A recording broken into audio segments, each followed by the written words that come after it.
এই তথ্য উপদেষ্টা নাহিদ সাহেবকে সতর্ক করি। আমি তার দৃষ্টি আকর্ষণ করে বলতে চাই, মামুনুল হককে চিনেন না?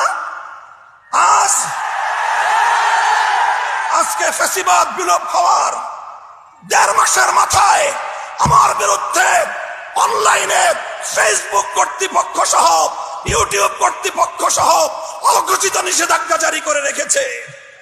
আমার নিউজ কভার করে এই পর্যন্ত বাংলাদেশে প্রায় শতাধিক জাতীয় নিউজ পোর্টাল তারা রেস্ট্রিকশনের শিকার হয়েছে। আপনারা ওখানে বিলাসিতা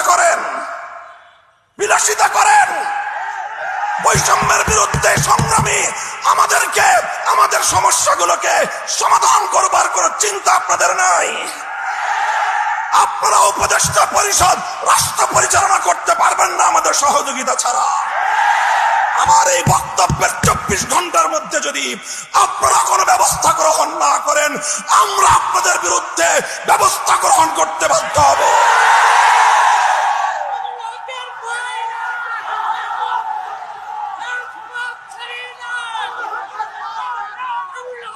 সংগ্রামী সাথী ও বন্ধুগণ, আমরা পরিষ্কার ভাষায় বলি, আন্দোলনে ছিলাম আমরা, সংগ্রামে ছিলাম আমরা, রক্ত দিয়েছি আমরা, কারারুদ্ধ হয়েছি আমরা, অন্যায় অপমানের শিকার হয়েছি আমরা, ষড়যন্ত্রের শিকার হয়েছি আমরা, যুদ্ধ করে বিজয়ের রণাঙ্গনেও ছিলাম আমরা।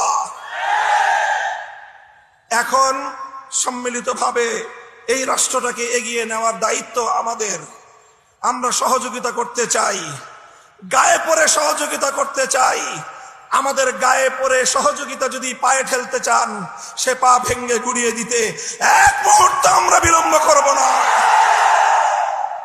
আল্লাহ পাক রব্বুল আলামিন এই বাংলাদেশকে একটি সুন্দর, সমৃদ্ধশালী একটি বাংলাদেশ হিসেবে এগিয়ে নেওয়ার তৌফিক দান করুন। আমরা পরিষ্কার ভাষায় বলি, আমরা ইসলামী রাজনীতি করি। এদেশে খেলাফত রাষ্ট্র ব্যবস্থা প্রতিষ্ঠার জন্যই আমাদের জীবন যৌবনকে আমরা উৎসর্গ করতে চাই। আপনারা কে কি রাজনীতি করবেন আপনাদের বিষয়। আমরা আমাদের আদর্শ আপনাদের উপর জোর করে চাপিয়ে দিতে চাই না, কিন্তু আমাদের রাজনীতির প্রতি যদি কেউ বৈষম্যমূলক দৃষ্টিভঙ্গি নিয়ে তাকাবার চেষ্টা করেন, চোখ উপড়ে ফেলবো। আমরা কারো করুণা চাই না, অধিকার চাই। ভিক্ষা চাই না, আমরা অধিকার চাই। অধিকার যদি সহজে না দেয়, অধিকার আদায় করে নিতে পারি আমরা। রক্তের প্রয়োজন হলে রক্ত দেই, অধিকার আমরা আদায় করে নেই।